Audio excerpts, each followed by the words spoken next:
Gajapati press club ठारे रामोजी राव दियागला श्रद्धांजलि।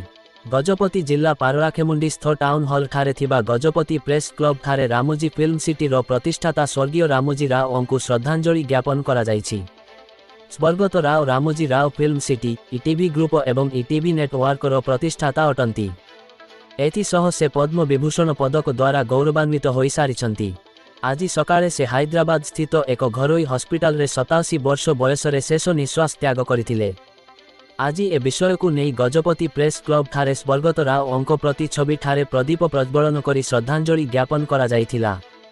एही परिप्रेक्षी रे गजपति प्रेस क्लब रो समस्त सांबादिक एवं श्रीकाकुलम जिला पुराना पाटना मंडल रो सांबादिक माने उपस्थित रही स्वर्गत राव स्मृति चारण पूर्वक श्रद्धांजलि प्रदान करथिले।